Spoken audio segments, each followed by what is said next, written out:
Pessoal, sejam muito bem-vindos a mais um evento do Hubble. Meu nome é Eduardo, eu sou da LM Ventures, é um prazer falar com vocês. Para quem não conhece o Hubble, nós somos um hub de inovação aqui em BH, focado no mercado financeiro, em fintechs. A LM é uma das fundadoras, é a empresa responsável por toda a operação do espaço, trabalhar com as startups, com as empresas. Do lado das empresas, a gente tem dois bancos, o BDMG, que é o Banco de Desenvolvimento em Minas, e a Aulé Consignado, que é o braço consignado do Grupo Santander. A ideia do Hubble é aproximar startups e empresas grandes, então a gente seleciona startups com o objetivo de virarem fornecedores, de fazerem negócios com as empresas parceiras. A gente já está no segundo batch, na segunda rodada de empresas de startups que estão passando por lá. Se vocês quiserem conhecer mais sobre o Hubble, sobre a LM, é só procurar aí sobre a gente, tem alguns hubs aqui no Brasil. Além do lado da startup, né, de trabalhar com eles e com as empresas, um lado que o Hubble faz é de trabalhar essa parte de conteúdo. A nossa ideia é gerar um conteúdo para a comunidade, entregar alguma coisa de volta para todo mundo que participa. Esse mês a gente está falando sobre investimentos, esses conteúdos acontecem semanalmente. Esse mês a gente está falando sobre investimentos, e para finalizar aqui essa trilha, a gente vai falar um pouco mais sobre Venture Capital, né, sobre investimentos em startups, um pouco mais sobre o mercado, sobre como é que as coisas estão acontecendo, como investir, quais são os riscos, o que os empreendedores e até possíveis investidores que estão aqui na live com a gente gostariam de saber. Para isso, a gente está com 3 convidados, vou apresentá-los agora. Primeiro é o Carlos Lopes, diretor da Fundepar. Obrigado, Carlos, pela participação. Depois o Tiago Domenicini, Managing Partner da Confrapar. E o Magnus Arantes, que é diretor da LM Ventures. Senhores, queria começar pedindo para vocês se apresentarem, contarem um pouquinho do background de vocês, o que as empresas fazem, o que vocês fazem aí dentro. Carlos, vou começar contigo. De novo, muito obrigado pela participação, e contei um pouquinho de você para o pessoal. Obrigado, Eduardo. Já agradecer aí pelo convite. Pessoal, prazer dividir aqui o espaço com vocês.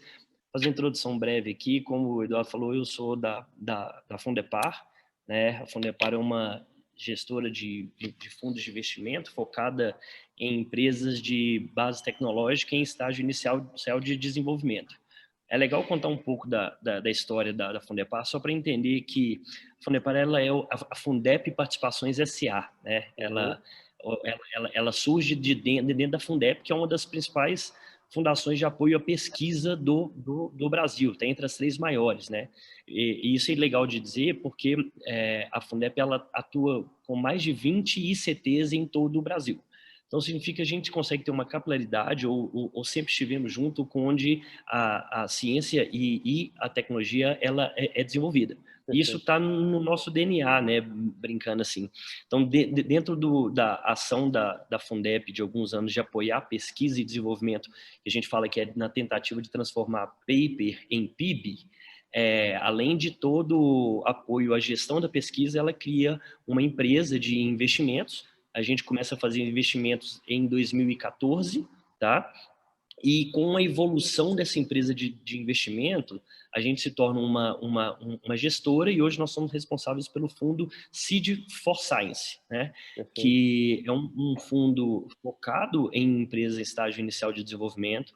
A gente faz um cheque aí inicial de R$1 milhão, podendo ter mais um acompanhamento aí de até mais 2,5, digamos assim. E a gente escolheu um nicho de mercado que é diferencial tecnológico, sem juízo de valor, é simplesmente uma questão de tese. Então, a gente aplica em biotecnologia, nanotech, internet das coisas, ciência dos dados, basicamente, e nós não escolhemos essas áreas à toa, que são as áreas que, se você busca dentro do impacto dentro da relevância de publicação científica e dos grupos de pesquisa, são as áreas onde o Brasil tem grande desenvolvimento. Então, a gente escolheu essa área de atuação, né? Esse é um super resumo, pouco do meu background aí, Eduardo. Então, assim, eu sou da formação técnica também, cara. Eu sou bioquímico, na verdade, e a minha história com fundo de investimentos é porque eu fui investido do Criatec 1, né? Durante o meu investimento do Criatec 1, eu já tinha abandonado, digamos, a bancada há alguns anos. Então, eu fui do lado do empreendedor, aquele que fazia toda a relação com o fundo. E quando eu saio da minha empresa investida, a Fundepar buscava, como ela investe muitas vezes em pesquisadores, ela buscava alguém que conseguisse conversar Legal. nos dois mundos. Então, Carlos, eu assim preciso de alguém que saiba entender de investimento, mas que também saiba conversar com o pesquisador que não se tornou empreendedor. Então, o trabalho nosso hoje é trabalhar, além de aplicação de recursos, é ser um pouco mais hands-on nessa transformação, né? De pegar aquela tecnologia onde outros fundos às vezes ainda não compram risco e tornar mais sexy para o mercado, para os próximos braços de investimento. Perfeito, muito legal, obrigado. Tiago, eu queria te chamar para conversa, falar um pouquinho de você, da tua história, um pouquinho da Confrapar também para o pessoal. Obrigado pela presença. Claro. Bom, Edu, Cássia, obrigado pelo convite.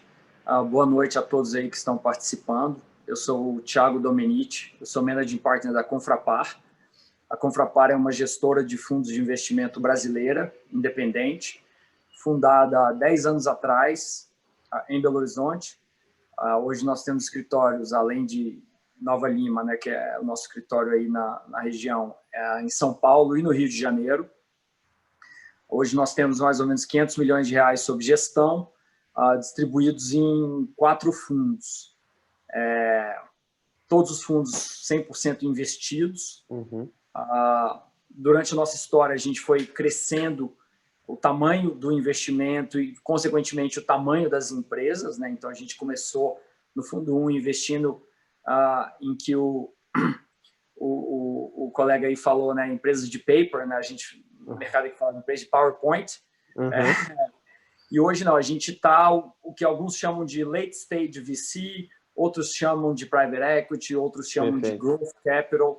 A gente está numa fase onde as empresas já estão crescendo, né? Perfeito. Então, eu já passei do risco de tecnologia, eu já passei do risco de modelo de negócio, eu já passei do risco de entrada no mercado, e agora eu estou tomando o risco de quê? De expansão, de crescimento. Pode ser através de internacionalização. A gente tem vários cases de empresas investidas nossas que já estão operando na Europa, na América Latina, nos Estados Unidos. Pode ser através de aquisições. A gente tem também cases de empresa que a tese é uma tese de roll-up, de comprar concorrentes por um múltiplo descontado, né, e tombar para a sua base. Pode ser expansão através de lançar um produto ou um serviço complementar, né, que você vai conseguir fazer cross-sell ou upsell dentro da sua própria base e aumentar a sua base. Então, tem várias teses aí de crescimento onde a nossa estratégia se encaixa. Todas as nossas empresas, exceto uma, são empresas brasileiras, aí distribuídas em principalmente Minas Gerais, Rio de Janeiro, São Paulo. Nós temos empresas também no estado do Paraná e uma empresa na Inglaterra. Você puder falar um pouco de tickets, assim? Você tem alguma ideia? O Carlos comentou, deles ali é 1 milhão, eles vão até 2,5, e vocês? No fundo 3, a gente investiu entre 10 milhões e 33 milhões. Perfeito. Então, né, eu consigo agora explicar tickets maiores para empresas que já estão no estágio de maturação mais avançado, que já tenham uma atração de receita, contratos, em caso de empresas B2B, contratos com grandes players. Então, geralmente, empresas que já estão ali faturando, né, a partir de 10 milhões de reais por ano, quando a gente injeta esse capital para alavancar o crescimento delas. Perfeito. Excelente. Tiago, obrigado aí pela participação. Magnus, trazer para a conversa, fala um pouco de você, um pouco da LM, um pouco de tudo aí. Legal. Bom, nossa empresa, a LM, a gente tem uma parte de serviços, né, que a gente opera esses hubs de inovação, que o Edu falou. Tem uma outra parte de investimento, que na verdade ainda está meio embrionária. Na verdade, eu era sócio de uma gestora chamada NextChip Labs, que a gente teve um fundo 1, que a gente investiu em 200 startups, bem early stage, e aí depois uma aceleradora, startup early stage. Depois a NextChip levantou o fundo 2, que investe na América Latina, mas aí acabou que era muito sócio com pouco dinheiro, a gente acabou desmembrando de determinada maneira, então hoje eu sou um venture partner lá, eu ajudo um pouco, mas é um commitment de tempo quase inexistente. E a parte da LM, a gente trabalhou nessa área de serviços, e a partir do ano que vem a gente deve ter aí 2 veículos bem pequenininhos para investir em verticais que a gente trabalha. Então a gente trabalha com o vertical financeiro, que é o Hubble, agro, engenharia, logística e tal. Então, 2 desses verticais a gente está estruturando veículo, mas é para investimento pequeno, super early stage mesmo, cheque de 250 mil, 500 mil, é aí que a gente quer se posicionar, né? E, então, basicamente é isso. Adicionalmente a isso, tem um trabalho voluntário que eu faço no Harvard Angels, que é um grupo de investidores anjo, formado de ex-alunos de Harvard e tal, que eu ajudei a cofundar, sou presidente. E ali a gente também faz investimento bem early stage, assim, né? Seed, coisa de 1 milhão, nessa faixa que fica ali no Harvard Angels. Eu acho que tanto para investimento de anjo quanto de anjo early stage aí dá para conversar, dá para contribuir. Perfeito, obrigado. Bom, senhores, começar nosso papo aqui, e o motivo da gente ter escolhido vocês, né, acho que é legal falar, porque são investidores de perfis bem diferentes, né? O que o Carlos pega é completamente diferente do que o Thiago pega, é diferente do que o Magnus na LM, seja no Harvard Angels, faz. Então, era essa realmente a nossa ideia, era trazer visões diferentes aí do que vocês têm no mercado. E eu queria começar falando exatamente sobre o mercado de venture no Brasil e o que vocês souberem sobre a América Latina. Mas existiu uma expectativa, né, uma excitação muito grande no início do ano, por todos os motivos, taxa de juros baixa, etc., a venture ia bombar. E aí a gente está acontecendo, não precisa falar mais de uma vez. Mas qual a visão de vocês hoje? Assim, estamos finalizando 2020 para entrar em 2021, do lado do Venture Capital como uma indústria. Os fundos estão com grana, estão conseguindo levantar dinheiro, é possível investir. Brasil é um player relevante na América Latina, como indústria como um todo. Carlos, vamos começar com você, depois eu chamo o Thiago para a conversa. Mas o que você tem visto aí no teu dia a dia? Com relação aos perfis diferentes, é legal fazer um comentário aqui também, né?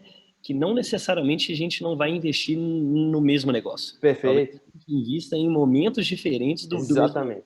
Exatamente. E isso é algo muito interessante, né? Porque muitas vezes falta ao empreendedor entender também para qual fundo que ele vai e como que ele vai começar. O Thiago, ele foi muito direto ali, né? Ele falou assim, a gente já passou, a gente não compra mais o risco tecnológico, o risco de modelo de negócio. Então, não adianta você ir para um fundo desse pedindo outro. Então, a gente, é legal que a gente está começando que essa esteira no ecossistema de investimento, ela está ficando mais bem estruturada, né? Bem definida, né? Exato. Com relação ao estágio, ao momento, particularmente para a gente, estava sendo muito bom. Continua ainda porque, né? Como a gente investe em biotech, em algumas empresas de mais hard size, parece que a relevância dessas empresas no mercado, elas se tornaram maior um pouco, entendeu? Então, a gente teve empresa que trabalha com kit de diagnóstico, por exemplo, para COVID ou não, para outras doenças, ou seja, dentro de um mercado de medicina de diagnóstico, que elas começaram a atrair mais recursos do que elas atraíam 6 meses antes. Interessante. Então, a gente teve empresa na área de investimentos indiretos, na área de telemedicina, por exemplo, que, cara, não preciso nem explicar muito mais. O que ela estava planejando para os próximos 2 anos de desenvolver mercado e de criar consciência de uso de produto, isso foi atropelado e aconteceu em 2 meses, né? Perfeito. Até a lei precisava mudar, né? Verdade. Exatamente. Então, veio aquela pressão de momento onde provocou as alterações todas. Só que aí, ontem, hoje, lendo algumas reportagens, eu vi que isso não é específico para Fundepar ou para essas áreas, né? As informações que estão saindo do levantamento que saiu ontem, se eu não me engano, é que nós estamos para bater o melhor ano, né? Em deals, parece que a gente já superou o maior ano de investimentos. A gente só não chegou no volume investido ainda, que é o de 2019, foi o melhor, mas a gente já está com 80% dele. Então, mesmo tendo essa retração muito grande nos primeiros meses, acho que, respondendo a sua pergunta, para o mercado nosso, no mercado brasileiro, está muito bom ainda. Tiago, qual que é a tua visão? Acho que tanto do lado de você vendo startups captando, mas no lado de investidores indo captar também, né? A galera fala pouco disso, mas o venture tem que captar e é uma conversa, acho que talvez mais difícil do que a do empreendedor na hora de captar. Como é que você está vendo isso do lado de vocês aí na Contrapar? Pois é. Então, complementando aí, a gente vinha também com expectativa de um ano surpreendente, né, em termos de performance das nossas empresas investidas, por questões estruturais, né, taxa de juro batendo em zero, inflação baixa, um excesso de liquidez global e muito significativo no Brasil também. Então, também grande expectativa em termos de saída dos nossos investimentos. E a gente tinha o projeto de levantar o nosso fundo 4, tá? Um fundo de 250 milhões de dólares, que a gente ia captar principalmente nos Estados Unidos e Canadá e também aqui no Brasil. Quando estourou a pandemia, né, naqueles primeiros momentos ali, todo mundo achava que o mundo ia acabar, o que a gente teve que fazer? Vamos engavetar o projeto do fundo, porque é impossível a gente captar um fundo no meio dessa crise, e vamos voltar todas as nossas energias, né, nossos recursos para as empresas do portfólio. Apoiar as empresas dentro das nossas possibilidades, abrindo todo o nosso relacionamento, colocando nossos recursos humanos à disposição, todo o nosso skill. Então, naquele primeiro... E eu consigo, hoje, separar essa crise em 3 fases muito claras. Esse primeiro momento de pânico, né, de choque mesmo. Todas as empresas vão quebrar, o que vai acontecer com a gente? Então, o que a gente fez? Vamos apoiar as empresas. Tá? Nós 3 sócios gestores, vamos falar um dia sim, um dia não, com todos os fundadores, nos colocando como recurso das empresas, tá? O que vocês precisam. A gente, então, deu apoio jurídico pelos nossos advogados para casos de, né, infelizmente, demissão de equipe, renegociação de aluguéis, de dívidas, de contratos. A gente colocou... a gente fazia uma live com todos os fundadores a cada 15 dias para colocar eles em contato com eles mesmos para troca de experiências. O que eu fiz do meu lado que deu certo, que talvez, né, você possa tentar aí do seu lado, o que eu fiz que deu errado, então ninguém mais... sugiro que ninguém mais tente. Eu consegui uma linha de crédito interessante aqui com o BDMG, eu vou abrir o canal para vocês aí. Perfeito. Então, muito nessa linha de colaboração. E também com com os financeiros das empresas e com os RHs das empresas. De forma que todos pudessem, né, criar esse canal de colaboração aí. Nossa orientação foi preservação de caixa. Então, o que você tiver, preserve. Se você tiver acesso a linhas de créditos razoáveis, persiga essas linhas, porque a gente acha que investimento em equity per se vai secar por um tempo. Perfeito. Então, essa foi aquela primeira fase. E todas as empresas fizeram o dever de casa, tanto é que assim, nenhuma empresa nossa quebrou, e a gente tem empresas que a receita foi a zero. Tá? Eu posso dar alguns exemplos aí depois. No segundo momento, por serem empresas, digamos, asset light, né, empresas leves, ágeis e antenadas no mercado, eles perceberam, olha, pode ter alguma oportunidade aí. Né? Então, parafraseando aí o Churchill, nunca desperdice uma boa crise. Então, também tem vários exemplos de empresas que pivotaram, abraçaram uma oportunidade que apareceu no momento, né, não fazia parte do roadmap, ou que simplesmente tinha uma posição de caixa mais confortável e falaram, eu vou sentar no meu caixa, mas eu vou fazer alguma coisa para manter o meu engajamento com meus clientes. Né, eu preciso fazer barulho, eu preciso, para quando esse negócio voltar, eu ter, né, os meus clientes. Então, essa foi a segunda fase. Né? Olha, tem alguma oportunidade no seu setor que seja de você se juntar com um concorrente para crescer ou para se protegerem, que seja de você ganhar mercado porque seus concorrentes estão enfraquecendo, ou que seja de pivotar um modelo ou lançar um produto rápido.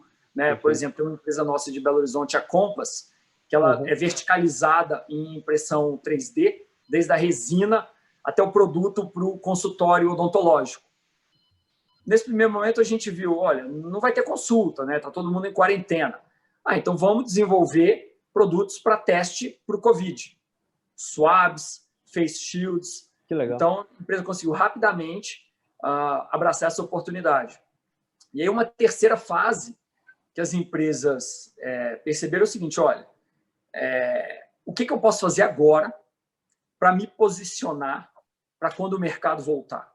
E me posicionar melhor ainda do que eu estaria se isso não tivesse acontecido. Porque o que a gente viu? A gente viu uma aceleração das soluções, dos produtos e serviços digitais. A gente viu um aumento da digitalização de tudo, né? Posso dar um exemplo aqui também. A gente é investidor de uma empresa chamada Ingresse, que é uma plataforma de tickets para eventos de entretenimento, eventos ao vivo. Uma outra empresa que sofreu muito. Por quê?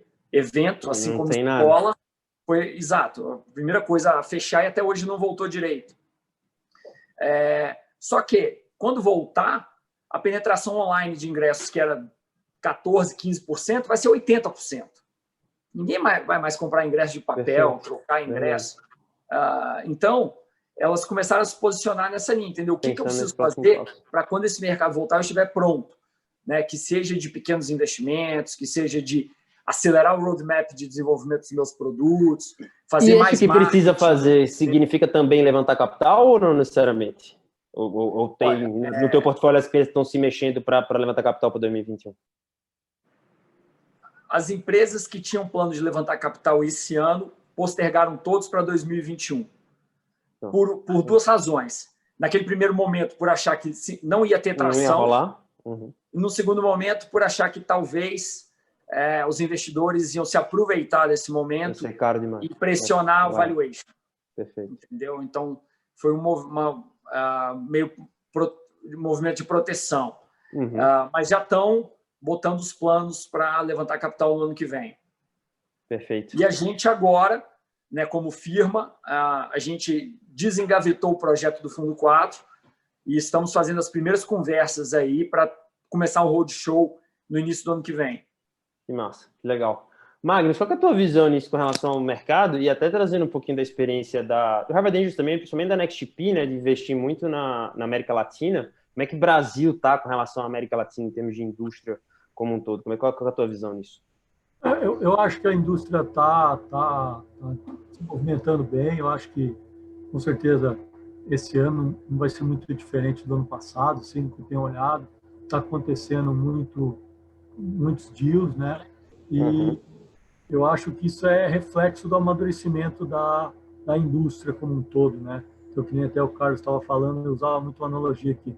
Nos Estados Unidos, comparando com a escola, você tinha lá fundos setorizados, né? Então, você tinha o prézinho, primeira a quarta, quinta a oitava, curso técnico, faculdade, pós-graduação, né?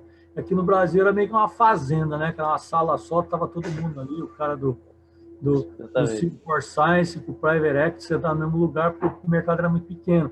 E eu acho que o mercado cresceu, o nosso mercado cresceu bastante no Brasil.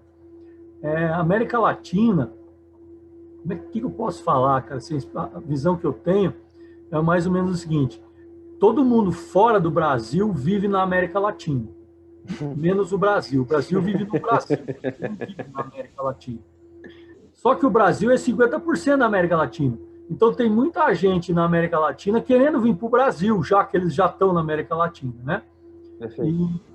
Mas tem muito pouca gente no Brasil querendo ir para a América Latina, porque se você for fazer um esforço para sair daqui, que o nosso mercado é enorme, vai para os Estados Unidos, entendeu? É meio que o caminho natural que o pessoal acaba trilhando. Então, tem sim startups se internacionalizando para os países vizinhos, dependendo do tipo de tecnologia. Você vê na parte de agro, às vezes é mais fácil, porque está muito conectado ali, né? Então, o produtor que está aqui está na Bolívia, o produtor aqui está no Paraguai, então acaba acontecendo. Mas em termos de movimento estratégico de uma companhia, assim, não, meu trabalho agora vai ser expandir para a América Latina, então eu vou... E assim, nossos dados é engraçado, né? Então, assim, a gente fala assim, o Brasil é metade da América Latina, São Paulo é mais ou menos 1/4 do Brasil, então São Paulo é 1/8 da América Latina. Você cobrir o outro 1/8 da América Latina com um país pequenininho, você vai precisar de 20 países, entendeu? Então, mais fácil vir para São Paulo.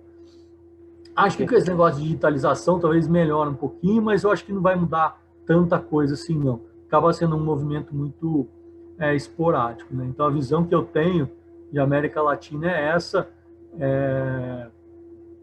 Acho que muita gente tem uma visão bem diferente da minha, mas a minha é essa.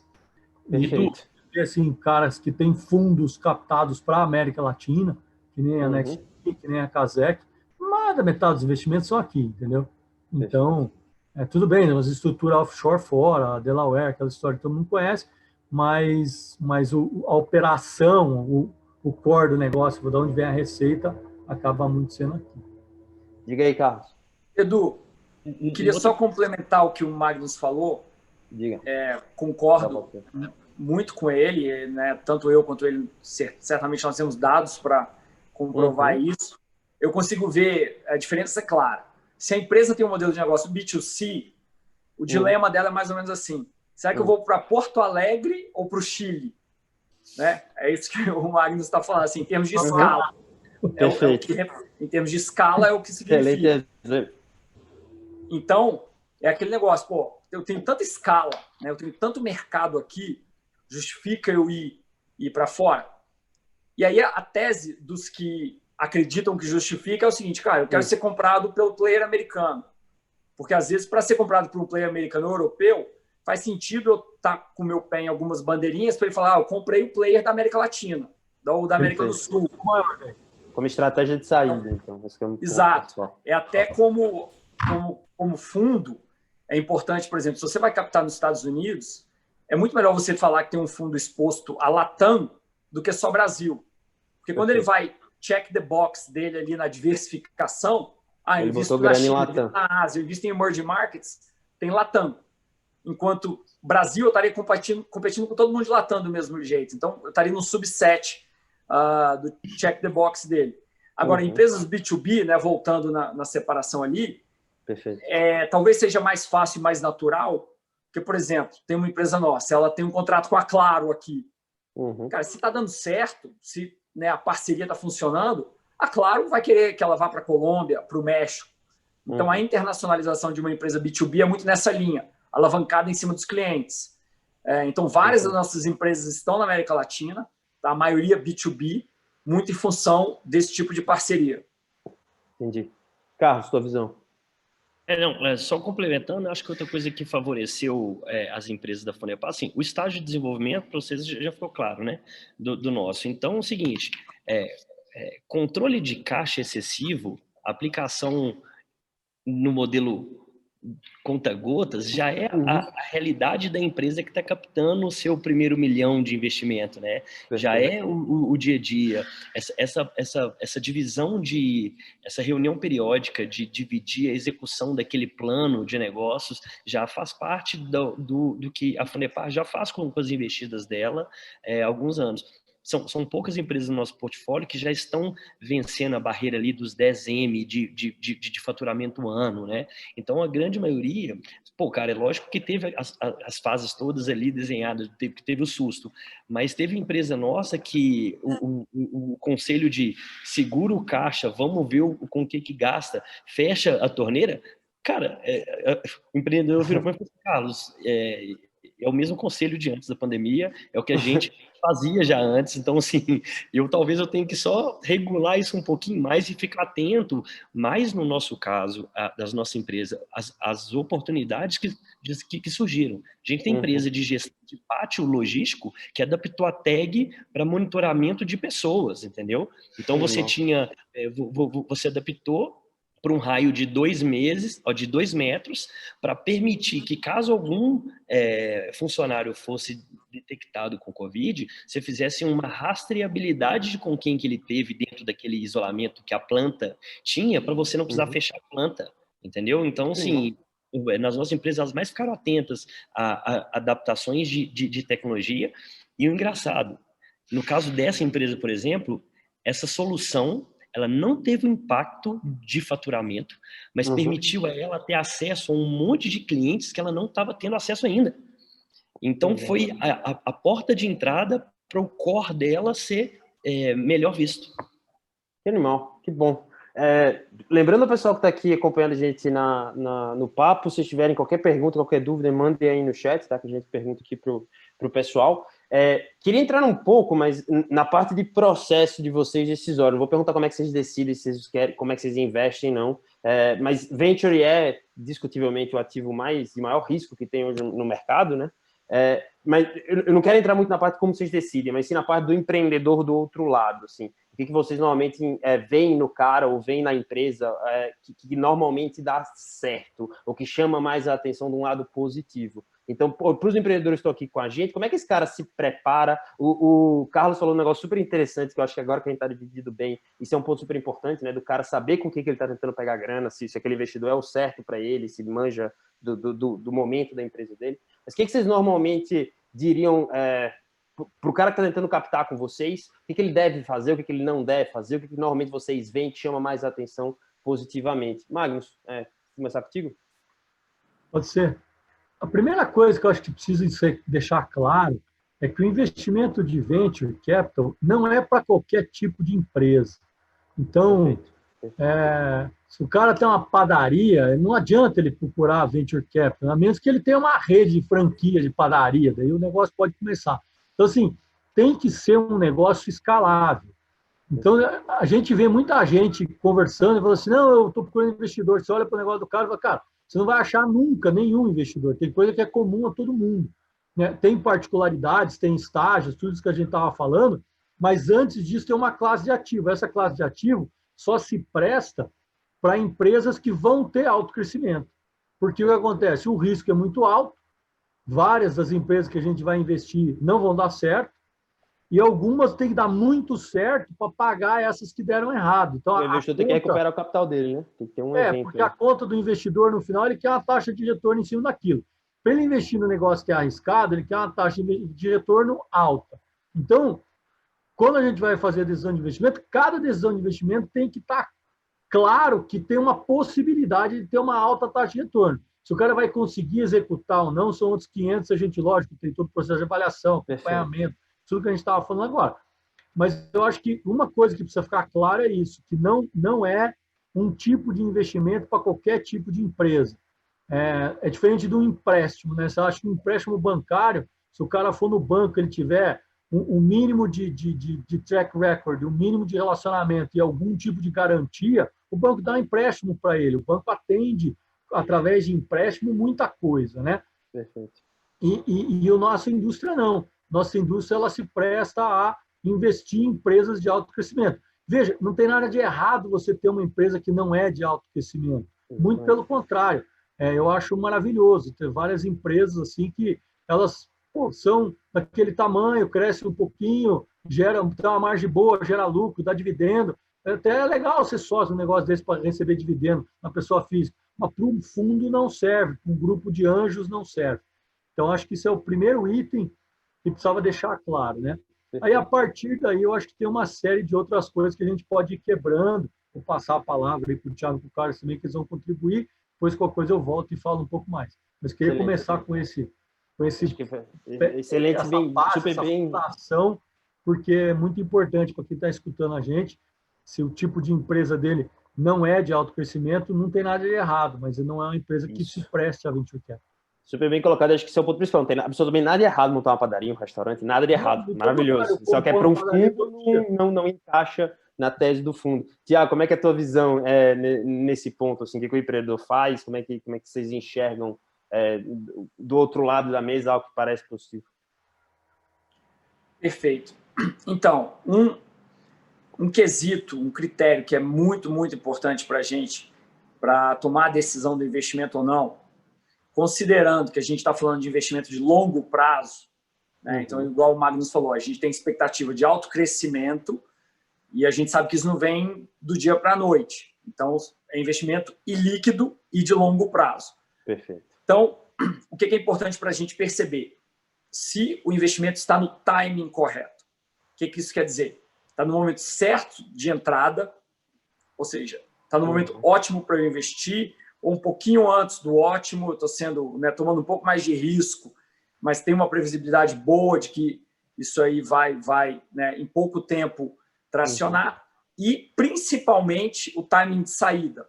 Ou seja, eu tenho que investir numa empresa, num produto, numa solução que seja, que quando eu for desinvestir, ele ainda seja atraente para quem comprar.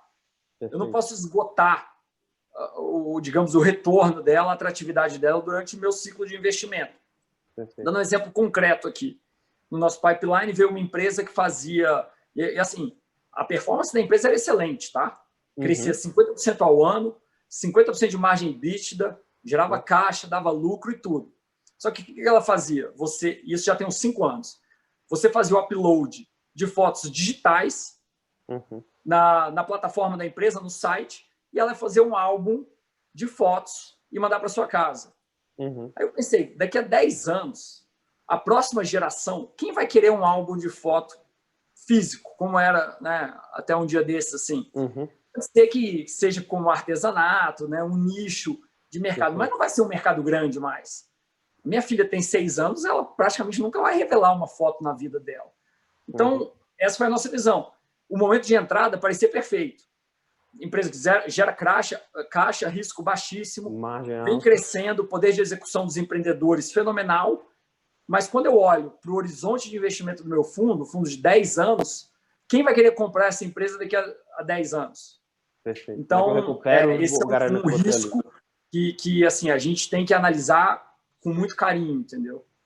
Perfeito. Carlos, como é que a tua visão já é um pouquinho diferente, né? Até o perfil do empreendedor que chega para você é um perfil diferente, né? Um cara talvez mais técnico, mais de academia. O que vocês veem, o que vocês procuram por aí?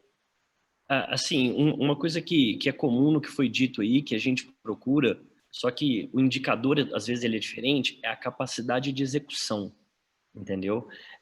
Dependendo da fase que o cara tá, por mais que a empresa, às vezes, vamos lá, ela não tá, às vezes, faturando muito ou comercializando muito, mas o cara tem um monte de milestone que o cara foi batendo, ele foi conseguindo, ele foi cruzando ali.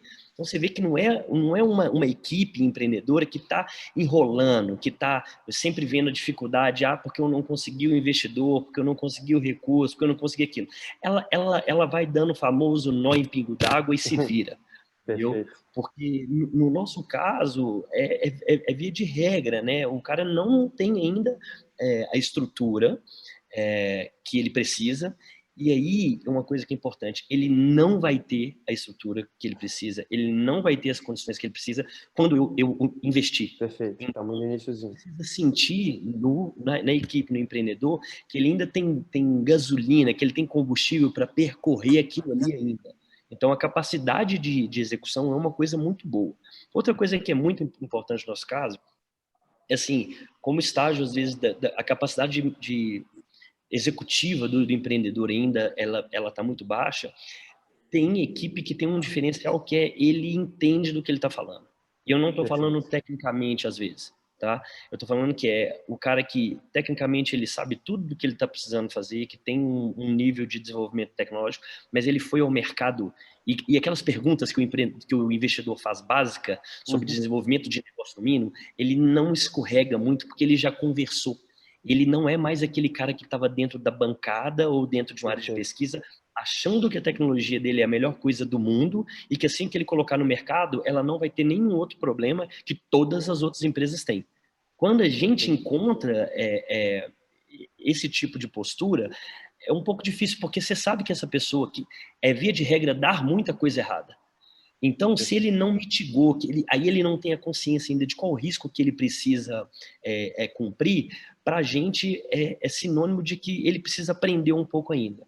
Não adianta ele vir para a Fundepar com estágio de desenvolvimento e modelo de negócio em validação e repetir o discurso que o Thiago quer ouvir, que eu vou expandir, que eu vou crescer dobro, triplo, daqui a 2 anos eu estou faturando 25 milhões. Cara, não.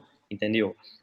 Você reconhecer o estágio, que foi o que o Magnus falou, para a gente tem muito valor. A pessoa fala assim, eu preciso gerar algum nível de disrupção, porque eu preciso vender essa empresa daqui a 7 anos. Mas eu entendo que o meu objetivo para os próximos 2 anos, 1 ano e meio, 2 anos, não é faturar 20 milhões. É faturar com o cliente correto, é permear por alguns mercados que eu preciso, é validar o meu modelo de negócio, ter alguns indicadores que vão ser mais importantes do que, às vezes, um faturamento mais alto um pouquinho nos primeiros anos, mas que não mitiga o risco que ele deveria resolver naquela fase. Perfeito, excelente. É importante deixar, né, o título da indústria que a gente trabalha é investimento por estágios, né? Esse é o modelo do negócio. Então, toda vez que o cara, por isso que tem rodadas, né? O cara ele levanta o capital para subir um degrau. Daí, depois ele sobe aquele degrau, ele prova que funcionou, ele levanta o capital para subir o próximo degrau. Em cada um desses degraus tem níveis de especialização, tem níveis de dificuldade, tem níveis de investidor. Então, acho muito importante para quem estiver pensando em levantar capital, entender um pouco como é que a indústria funciona, conversar com outros players, seja investidor, seja startup, já captaram dinheiro, para entender como é que esse puro estágio funciona, que eu acho muito relevante. Perfeito. Senhores, eu queria entrar um pouco no lado do investidor, mas do investidor mais varejo, assim, o cara que está começando a pegar coisas mais de risco, que já investe na bolsa, que tem ali um portfólio, e Venture Capital é um troço que ele entrou lá no TechCrunch, viu lá aquelas matérias maravilhosas, e é um troço que ele resolveu fazer. Eu queria, isso aqui, a gente já falou um pouco disso, né? A gente trabalha na área, é um ativo de extremamente de risco muito alto. Mas pensando para esse investidor, um cara que tem ali uma grana e quer investir, como é que ele começa? Ele deve procurar um fundo, ele deve procurar um grupo de anjos, e é um ponto principal, até o Thiago tocou nesse ponto, né? O que ele precisa saber? Porque é um fundo de longo prazo, é um fundo que tem lock-up, ele não vai ter liquidez. Então, assim, pensando, talvez tenha gente aqui assistindo a gente que está pensando nisso, que é um investidor varejo e está querendo coisas de um pouco mais de risco no portfólio dele. Qual que é a primeira coisa que esse cara tem que entender dessa fase? Marcos, ouve com você. A primeira coisa que o cara tem que definir é se ele quer ser um investidor ativo ou passivo. Se ele quiser ser um investidor ativo, que ele vai assinar o cheque para a startup, é um posicionamento, um tipo de aprendizado, um tipo de estrutura.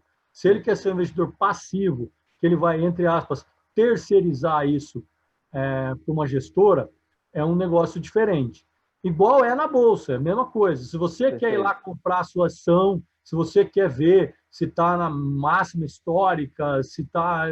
É um modelo. Se você quer botar dinheiro num fundo de ações, é um outro modelo. Você vai olhar coisas completamente diferentes. Você não precisa mais saber que ação aquele gestor está investindo, mas sim qual é a capacidade daquele gestor, qual é o tal do track record, né, o histórico. Quer dizer, lógico, todo fundo vai vir com aquele disclaimer que bons resultados do passado não garantem nada no futuro. É óbvio, isso é verdade, não é só um disclaimer, mas também é óbvio que o cara que nunca jogou pode ser que seja um super craque, mas ainda ninguém conhece, e o cara que já jogou 3 campeonatos, você consegue avaliar. Então, no primeiro campeonato ele foi, no segundo campeonato, terceiro campeonato, ele está melhorando, está piorando, entendeu? Deu retorno. Eu acho que esse tipo de coisa também é super importante do cara definir. Aí, uma vez definido isso, eu vou passar a bola para o pessoal falar, acho que eles são mais de fundos, né? Eu falo depois do cara investir diretamente. Perfeito. Thiago, como é que você enxerga isso? Do cara que quer começar a fazer venture? Vamos pensar do lado mais passivo da coisa, assim. O cara não tem tempo, é um executivo, está aí fazendo as coisas dele, mas ele quer ter isso no portfólio. O que ele deve procurar, onde, como?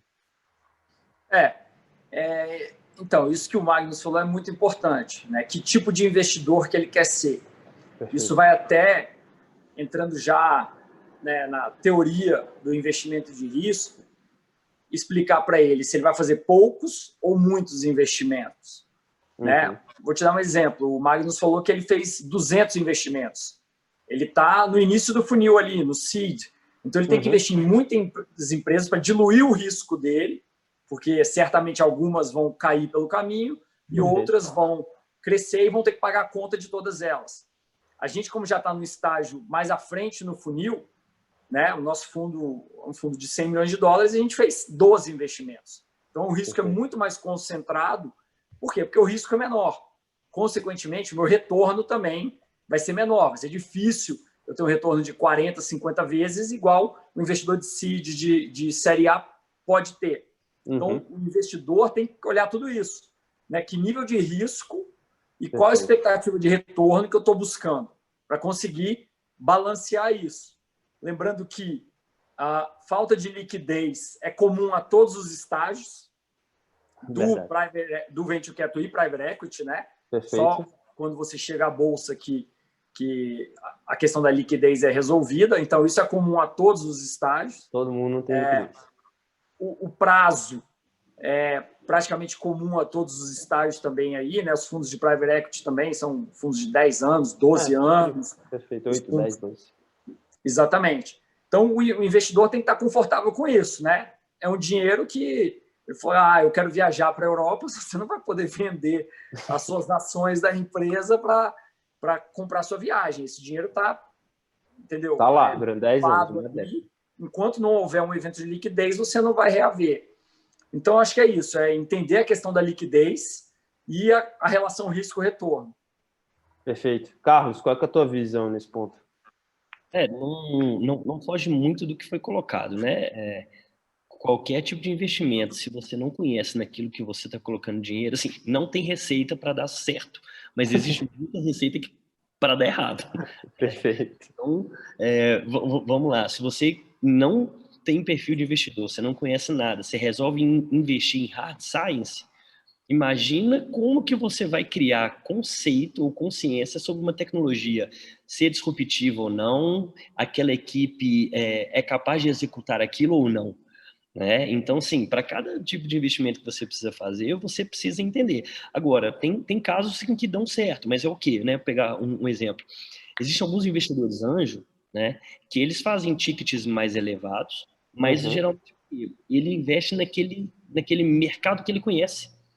Então, às vezes você vê um empreendedor de sucesso, ele conseguiu o evento de liquidez dele, ele tinha uma rede de laboratório, por exemplo, aí ele vendeu a rede de laboratório dele, ele capitalizou, ele entende da cadeia, ele tem conhecimento, ele sofreu as dores do mercado.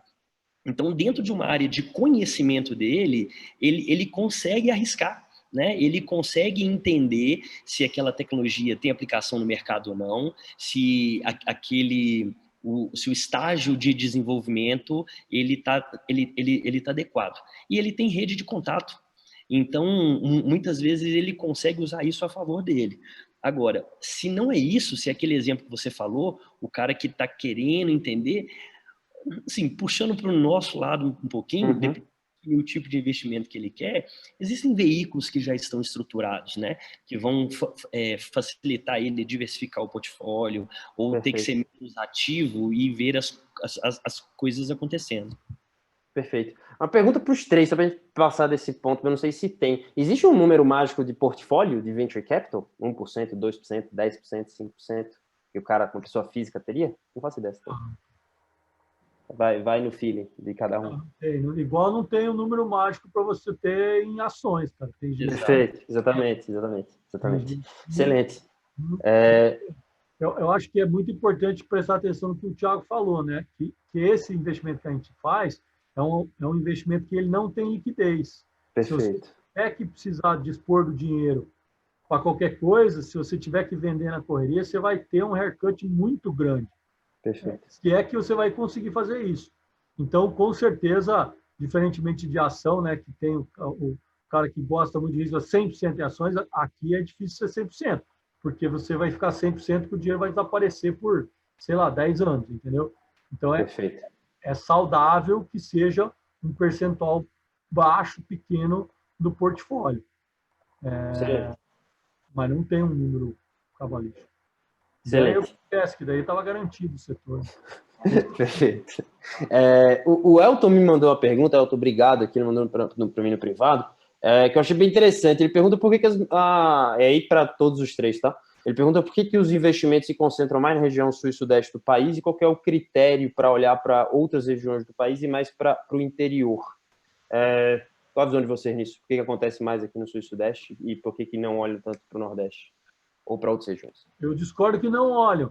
Eu acho que é uma questão de estatística, de concentração, igual a gente estava falando da América Latina e do Brasil. Né? Por que metade vem para o Brasil? Porque o Brasil representa 50% do PIB. Então, por que Sudeste representa uma porcentagem muito grande do PIB do Brasil? É natural que tenha uma certa concentração.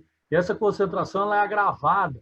Então, tem muita empresa que ela começa a se desenvolver em outro lugar do Brasil e next day ela vem para São Paulo, porque aqui o mercado é muito grande. Então, vamos supor, eu conheço um empreendedor de muito sucesso que ele fez uma startup no Amapá.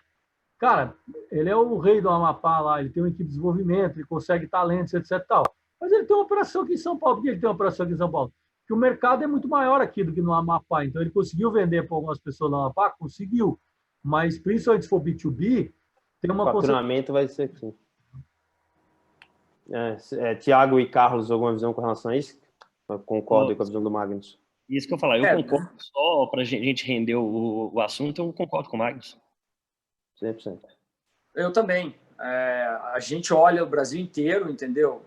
Chega algumas empresas de fora dessa região, mas a maioria é do Sudeste e do Sul, por uma distribuição natural e, assim, um problema que a gente tem no Brasil, né? Que é essa desigualdade, principalmente exacerbada entre as regiões. Então, o acesso à capital está onde? Está aqui também, né? Perfeito. Então, os talentos, a grande massa de talentos está onde? Está aqui. Até aqui tá meio raro também, entendeu? Não é... Então, tudo isso contribui para essa estatística aí. Perfeito. Lembrando, pessoal, a gente está entrando nos nossos 10 minutos finais de papo. Quem tiver pergunta aí, mande. O Elton, obrigado pela sua pergunta. Senhores, nesses 10 minutos finais, eu queria... A gente sempre faz aqui no final, no nosso bate-papos, uma parte muito de ouvir a experiência de vocês, de um lado mais de dicas, como a gente chama, tá? Então, eu queria ouvir de vocês coisas que vocês viram na carreira de vocês, seja outros empreendedores que deram certo, deram errado, e vocês aprenderam muito. Na hora de investir, né, com relação a outros empreendedores, para os empreendedores que estão aqui possam levar alguma lição dessas para casa, ou até em relação à carreira de vocês mesmo, assim, como investidores, o que vocês não sabiam há 10 anos atrás, por exemplo, que vocês soubessem, vocês iam ter tomado melhores decisões, etc. Então, estando nessa parte final, queria ouvir de vocês esse lado de dicas. Tiago, começar contigo. Claro. Eu já fui empreendedor, tá? Então, o nosso mote aqui na Confrapar nós somos empreendedores ajudando empreendedores. Perfeito. Então, a gente está aqui realmente para apoiar esses profissionais que a gente acha que são realmente fora da curva, pela coragem, pela dedicação, pela visão. Então, assim, né, ao longo dessa estrada aí que eu já percorri, perfeito, o que eu faria se eu estivesse começando? Primeiro, conversar com todo investidor que você encontrar na frente. Assim, não pare nunca de captar, entendeu? Perfeito. Se a sua ideia, a sua visão é entrar nesse mundo, né, de empresa escalável, que vai fazer algumas rodadas de investimento, você tem que estar sempre acessando e conversando com esses investidores. O pior momento para um empreendedor levantar capital é quando ele não tem caixa. Perfeito. Entendeu? Então, assim, se você levantou uma rodada, no outro dia começa a conversar com todo mundo de novo. Porque isso pode demorar 3 meses, como pode demorar 2 anos. E você vai criando um relacionamento, né, com o cara, né? Você vai criando um relacionamento com o cara, né? Pode ser que daqui a 2 anos, quando o negócio tá lindo, o cara já te conhece, já viu a empresa, já sabe tua história. E quando você está com caixa, você não está frágil, né? Perfeito. Então, você consegue, de repente, se colocar numa posição para escolher qual é o melhor investidor para você. Se você está desesperado, o primeiro que vier é o que você vai fazer o negócio. Então, eu acho que assim, tenha sempre essa mentalidade de eu tenho sempre que captar, estar sempre conversando com investidores. Perfeito. Carlos, qual é a tua dica aí para a galera que está assistindo a gente? Uma das dicas seria essa também, tá? Eu acho que a pessoa precisa rodar, digamos, ela precisa conversar. Aí, dependendo da fase, além de conversar com os fundos, né? Eu diria, conversa com aquele elo da cadeia que você precisa se relacionar naquele momento, entendeu? Seja humilde de entender que, por mais competente que você seja naquilo que você está fazendo, você não sabe tudo que você precisa saber da cadeia e de valor. E eu acho que tem uma coisa para o empreendedor que ele precisa entender, é que quando ele escuta, por exemplo, eu vou falar do não, né? Quando ele escuta o não da Fundepar, vamos colocar assim, não é que eu estou falando que aquela tecnologia é ruim. Eu estou falando que aquela história que ele me contou não me convenceu. Eu estou falando que aquele empacotamento que ele fez não me convenceu. E querendo ou não, a gente precisa saber falar a língua do investidor, que é uma língua menos romântica. Ela é uma língua menos romântica. Tudo bem que eu vou dizer cura disso, cura daquilo, tem um monte de valor para isso, mas quando você entra numa cadeia de investimento de risco, algumas lacunas de retorno sobre investimento precisam ser respondidas. Então, precisa caminhar para falar essa linguagem que a gente consegue entender um pouco melhor. Então, seriam as dicas que eu colocaria aqui agora. Excelente, muito bom. Magnus, você? Dica, o cara tentar se colocar no papel do investidor, né? Esse exercício da gente se colocar no papel do outro, ele acaba ajudando sempre, né? Então, a gente recebe muita gente que vem com a ideia mais maravilhosa do mundo, com a coisa mais fantástica do planeta, etc. e tal, né? Então, inverte a posição. Se você tivesse um cara que estivesse te oferecendo aquele negócio ali, do jeito que, usando o que o Carlos falou, do jeito que ele está empacotando, você faz de conta que não é o seu negócio, faz de conta que é um negócio do seu amigo. Você colocaria a sua grana naquilo? Você colocaria todo o seu dinheiro naquilo? Se a resposta for não, é melhor você redesenhar, é melhor você pensar melhor. E aí, eu acho que isso é uma dica, né? Pessoal, outra dica é essa que o Thiago falou de ir conversando ao longo do tempo. Eu gosto muito de fazer analogias, né? Fica mais fácil para entender. Então, faz uma analogia que você tem um mandato, vamos falar assim, que você tem que investir em futuros jogadores de futebol. Então, você vai lá na maternidade, o que você vai ver? Tem 50 nenê, tudo vestido de azul lá, entre aspas, tudo igual. Como é que você sabe daqueles 50 lá, qual que vai ser o próximo craque que vai jogar na seleção? Você não faz a menor ideia. Bom, o Carlos tem que saber. Então, ele consegue olhar e falar, não, olha, esse aqui tem uma panturrilha mais gordinha, esse negócio aqui, quando o cara se desenvolver, ele vai correr muito mais que os outros. Eu acho que é melhor olhar esse cara aqui, entendeu? Aí passa um pouquinho, quando ele tem 3 anos, está no jardim de infância, você vê ali o pessoal está jogando bola, eu tenho aquele moleque que é um pouco mais esperto. Aqui. É a mesma coisa. Então, é o estágio que a gente investe. A gente não gosta do cara da maternidade, mas a gente gosta do cara ali pequenininho correndo. Ou, no caso do Thiago, o Thiago já faz, não, ele já vai no centro de treinamento, em vários centros de treinamento, e ele já vai apostar no cara que já está se destacando. Perfeito. O problema é que nem a gente falou, para cada um desses estágios tem um nível de desenvolvimento, tem um nível de risco, como vocês podem observar, quanto mais na maternidade tiver, muito maior o risco, né? Em compensação, a possibilidade de retorno, quer dizer, daqueles 50 da maternidade, se você escolheu o cara certo, provavelmente você pagou muito barato ali, não tinha muita distinção. Quando você vai lá no CT que o Thiago trabalha, aquele mercado já tem um monte de gente, aquele cara já tem um passe, já tem 2, 3 investidores, os caras já sabem que aquilo ali vai dar certo. Quer dizer, para ele ter um espaço, para ele realmente fazer o investimento dele, fazer aquele negócio crescer, também começa a ficar mais difícil, entendeu? Então, acho que a minha dica é se coloque no lugar do outro, tente entender como é que aquele investidor funciona, que tipo de investimento ele já fez, como é que o fundo dele é estruturado. Quando for o fundo nacional, o fundo está no site do site CVM, baixa lá o estatuto do fundo e lê. Pô, eu não vou entender. Pô, boa dica, começa tentando entender. Eu acho que, então, agora, essa pergunta que você fez, o que o senhor soubesse 10 anos atrás faria diferente, cara, aí faz uma outra live dessa, a gente começa... São horas e horas de ensinamento. Aí. Justo, ótimo. Pessoal, para terminar, o Renan fez uma pergunta aqui que eu achei muito interessante. Ele falou sobre como é que vocês enxergam VCs estrangeiros entrando no Brasil. Já que o Brasil está barato, né, para quem tem dólar ou euro, os VCs levantam, como é que está isso? Vocês já estão vendo VCs estrangeiros gringos entrando para fazer deals aqui no Brasil ou abrindo operação? Ou vocês estão vendo startups e acham que tá bom para as startups brasileiras captarem com esses caras lá fora, assim? Até pelo fato de estar barato, esses caras estão com mais apetite para dentro do Brasil. O que vocês estão vendo dentro das indústrias de cada um, no momento de cada um? Alguém quer falar? Posso começar? Vai lá, Tiago.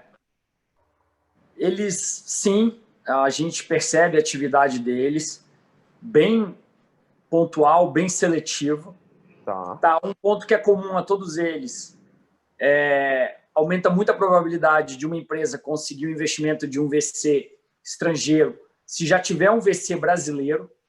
Tá? Isso, para eles, é bem relevante como forma de validação, né? Muito na linha do que o Magnus falou. Pô, se o fundo que está aí do seu lado, né, que conhece a dinâmica do país, conhece seus concorrentes, não investiu, eu que estou aqui longe vou investir. Então, se já tiver um VC brasileiro, é uma forma de validação.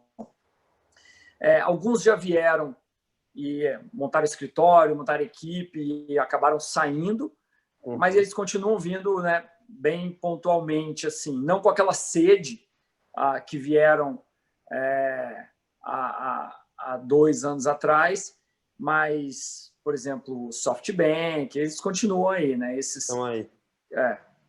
Perfeito. Carlos e Magno, sei que vocês veem nesse ponto.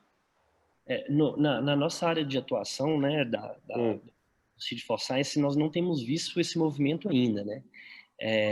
Digamos que o mar aqui tá bom, né, para você pescar, e digamos que eu tô indo muito em pesca subterrânea ainda, então acho que tem muita coisa nas camadas de cima, com um estágio de desenvolvimento mais propício, com menos risco, né, do que um fundo estrangeiro vir para investir em alta tecnologia em estágio de prova de conceito, início de venda. Agora, eu vejo com bons olhos, né, assim, tem uma série de questões, tudo na vida, né? Tem lados bons e ruins, complicaria um pouco, né? O dinheiro nosso ficaria mais simples, né? Teria uma concorrência maior para investir, mas por outro lado, acho que a gente acaba desenvolvendo algumas habilidades, dependendo como investidor, e que eu acho que a gente pode ser até um veículo para esses fundos, entendeu? Da mesma forma que a gente falou assim, que o investidor não vai se arriscar demais em alguma área desconhecida, eu vejo com bons olhos, eu acho que eles vão acabar usando algumas particularidades nossas desenvolvidas aqui, de conhecimento para, na fase de garimpar, ter mais apoio nosso. Acho que é isso. Magno, você. Como complemento ao que o Carlos falou, e assim, ele pode, né, Carlos, fica à vontade para me corrigir se eu estiver errado, mas pelo que eu percebi, o que a Fundepar faz em termos de investimento, talvez seja mais aderente ao que os corporate ventures fazem, entendeu? Os fundos de VC de grandes corporações, né? Por exemplo, eu vi N casos de empresas pequenas, mas com hard science, igual ele fala, aplicadas ao agronegócio. Então, por exemplo, vem uma Syngenta e faz o investimento, vem uma BASF e faz o investimento. Então, no estágio em que ele opera, né, que a Fundepar opera, eu acho que esse movimento é mais comum, certo, Carlos? Tem isso também, né? Porque geralmente quando a tecnologia, quando a gente está muito na fase de tecnologia, às vezes acaba mitigando o risco indo para uma solução de problema muito aplicada. E aí, quando você vai para uma solução muito aplicada, você fala o seguinte, cara, então deixa eu ir direto para a solução de problema, deixa eu investir nesse ciclo aqui para eu resolver ele. Então, assim, tem alguma sinergia, sim, tá? Só que um pouco mais na visão escalável, digamos. Um corporate desse, ele pretende resolver só o problema muitas vezes interno. Ele não busca a liquidez do investimento dele. A gente, talvez, eu me colocaria no meio desse caminho em fazer essa validação inicial, em rodar esse ciclo de uma tecnologia agro e a Syngenta olhar para essa empresa neste momento e falar assim, eu quero ela. E aí ele me tira do jogo e incorpora. Então, eu pretendo caminhar um pouquinho para que o corporate compre as minhas empresas. Perfeito. Magno, escrita a visão nesse tema, mas e ainda só trazendo mais um temperinho aqui para o final, a gente falou em algum evento desses do Hubble, e uma pergunta parecida, e um dos palestrantes comentou que ele via mais possível, não os VCs, mas sim as grandes empresas de tecnologias que são VC-backed, saírem e virem para cá e começarem a botar um pezinho, então não vira o VC, mas vira a empresa que o VC está investindo lá fora, para botar o pezinho aqui, talvez para comprar alguém, etc. Só esse temperinho no fim, qual é a tua visão, Magno, nisso, sobre os VCs? Eu acho que a gente é muito sujeito a movimentos macroeconômicos, né? Esse pessoal de fora, eles seguem um pouco a macroeconomia. Então, teve aquela época lá do Cristo voando na capa da The Economist, e teve uma enxurrada de gringos vindo para cá. Depois, quando a gente estava numa crise que a gente mesmo criou e pulou dentro, os caras falaram, bom, eu vou pular fora porque eu não preciso viver nessa crise, não existe crise em outro lugar, vocês estão vivendo a crise de vocês. Agora, a gente tem crise de global, né? Então, daí fica mais fácil. Então, eu acho que, macroeconomicamente falando, a gente está num momento positivo e esse momento positivo acaba atraindo capital estrangeiro, investidor estrangeiro. O Brasil, para quem já veio, para quem estudou um pouquinho, sabe que que o negócio aqui é diferente, que é mais difícil, é mais complicado, a gente brinca Brasil para profissional, né? Então, você tem, sim, gringos, vou chamar de gringos, tá? Gringos vindo meio à la louca e não sabe o que está fazendo e vai quebrar a cara, e tem muita gente que fala, não, beleza, eu vou me associar com algum cara local, eu vou ver se o que o cara já investiu, se alguém já investiu, como o Thiago falou, se tem um cara local que já está back disso daí, faz mais sentido, etc. e tal. Então, ele acaba vindo, tateando um pouco o nível de especialidade que ele tem. Eu acho que é importante também falar que a gente está caminhando para níveis de especialidade no Brasil, né? Então, eu brinco, quando a gente começou lá na NextP, a gente trabalhava num nicho super pequeno de mercado. A gente só investia em tecnologias digitais na América Latina.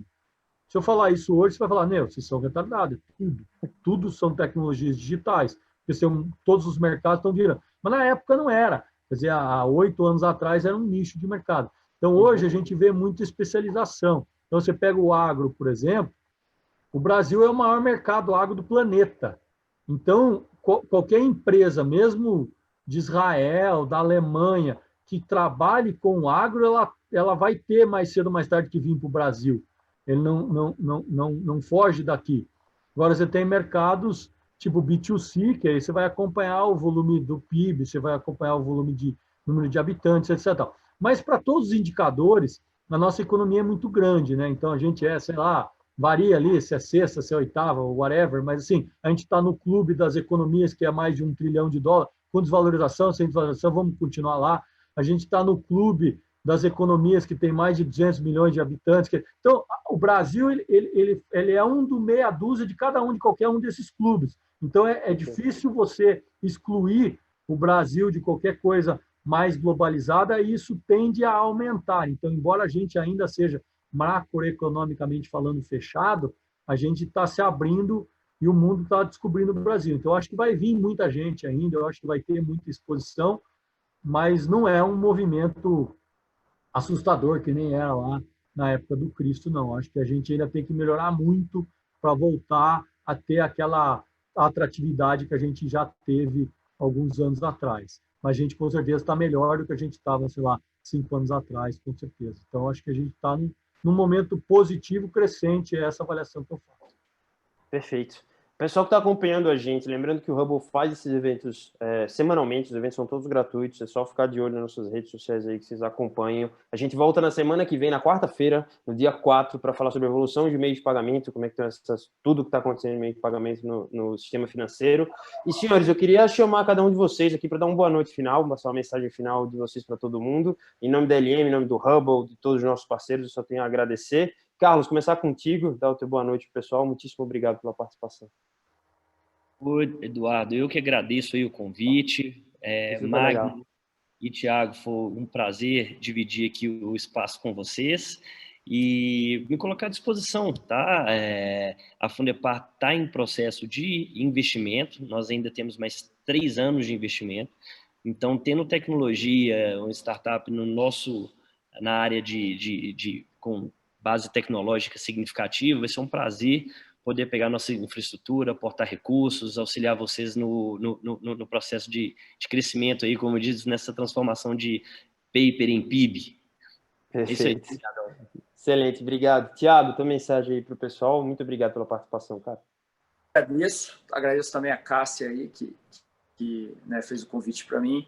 Foi um prazer dividir com o Carlos e com o Magnus esse evento aqui. Me coloco à disposição para próximos eventos, que tenham interesse em alguma coisa que a gente faz aqui na Cofrapar. Coloco a Cofrapar à disposição também. E boa noite a todos. Obrigado pela participação, Magnus. Boa noite aí, pessoal. Eu também agradeço o público que ficou assistindo a gente aí. Agradeço muito o Thiago e o Carlos aí pela parceria aí na discussão.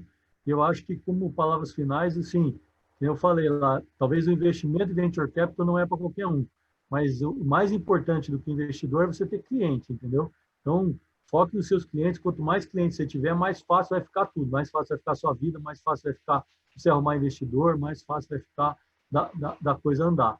Então, eu acho que isso é um negócio muito importante aí de palavras finais para o pessoal. investimento é um facilitador, ele compra tempo, ele ganha algumas coisas que você consegue fazer com capital, que se você não tivesse capital, você não faria.